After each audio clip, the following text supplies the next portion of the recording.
ప్రస్తుతం ఇండియాలో 2 ఐపీఎల్ నడుస్తున్నాయి. ఒకటి ఇండియన్ ప్రీమియర్ లీగ్, మరొకటి ఇండియన్ పొలిటికల్ లీగ్.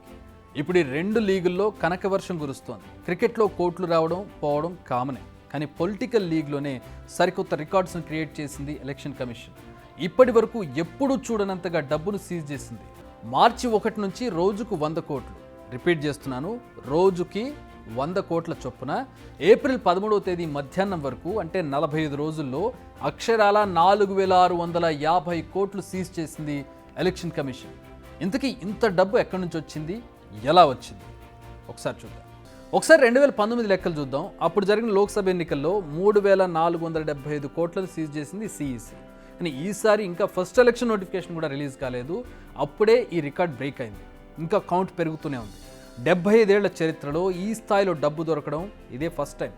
ఇందులో డబ్బు రూపంలో పట్టుకుంది 395 కోట్లు, లిక్కర్ రూపంలో పట్టుకుంది 489 కోట్లు, డ్రగ్స్ 2068 కోట్లు, బంగారు వెండి ఆభరణాలు 562 కోట్లు, ఓటర్లను వలలో వేసుకునేందుకు పంచే సామాగ్రి అంటే వస్తువుల రూపేణా దొరికినవి 1142 కోట్లు. మనం సింపుల్గా కోట్లు అనేస్తున్నాం, కానీ అవి చూపించే ఇంపాక్ట్ అంతా ఇంత కాదు.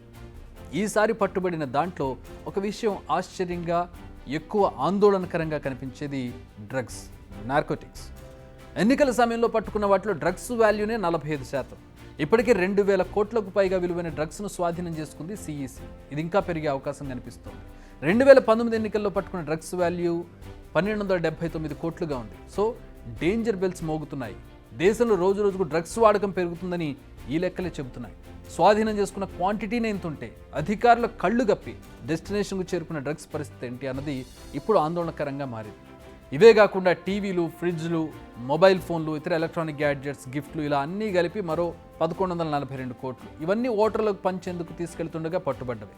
ఎప్పుడైతే ఎలక్షన్ కూడా అమల్లోకి వచ్చిందో అప్పటి నుంచి రాష్ట్ర పోలీసులు, IT, RBI, RPF, state excise, GFS, customs, narcotics, BSF ఇలా అన్ని వ్యవస్థలను రంగంలోకి దించింది ఎలక్షన్ కమిషన్. ఫ్లయింగ్ స్క్వాడ్స్ను కూడా రంగంలోకి దించి తనిఖీలను ముమ్మరం చేసింది. దీంతో ఏరులై పారుతున్న నగదుకు అడ్డుకట్టపడింది. ఎలక్షన్ కోడ్ వచ్చాకే కాదు, కోడ్కు ముందు కూడా అనేక తనిఖీలను నిర్వహించింది. అంటే జనవరి, ఫిబ్రవరిలో నిర్వహించిన తనిఖీల్లో పట్టుబడింది అక్షరాల 7502 కోట్లు. దీన్ని కూడా క్యాష్, లిక్కర్, డ్రగ్స్, గిఫ్ట్స్ రూపంలో పట్టుకుంది. అవి ఇవి కలుపుకుంటే ఇలా స్వాధీనం చేసుకున్న నగదు విలువ 12,000 కోట్లు. అంటే జనవరి 1 నుంచి ఏప్రిల్ 13వ తేదీ వరకు సీజ్ చేసిన వాటి వాల్యూ 12,000 కోట్ల రూపాయలు. సో 12,000 కోట్లలో కూడా డ్రగ్స్ పర్సెంటేజ్ 75%. చాప కింద నీరుల డ్రగ్స్ దేశంలో ఎలా విస్తరిస్తుందో దీన్ని బట్టి మనం అర్థం చేసుకోవచ్చు. ఇక స్టేట్ వైజ్గా చూస్తే ఈ లిస్ట్లో టాప్ ప్లేస్లో ఉంది రాజస్థాన్. రాజస్థాన్లో 778 కోట్లను స్వాధీనం చేసుకున్నారు. ఆ తర్వాత సెకండ్ ప్లేస్లో గుజరాత్ ఉంది, అక్కడ 605 కోట్లు, తమిళనాడులో 460 కోట్లు, మహారాష్ట్రలో 431 కోట్లు, పంజాబ్లో 311 కోట్లు ఉన్నాయి. ఇక మన తెలుగు స్టేట్స్ విషయానికి వస్తే ఏపీలో 125 కోట్లను స్వాధీనం చేసుకున్నారు. ఇందులో 32 కోట్ల నగదు, 19 కోట్ల విలువైన మద్యం, 4 కోట్ల విలువైన డ్రగ్స్, బంగారు వెండి ఆభరణాలు 57 కోట్లు, గిఫ్ట్ ఐటమ్స్ 12 కోట్లు ఉన్నాయి.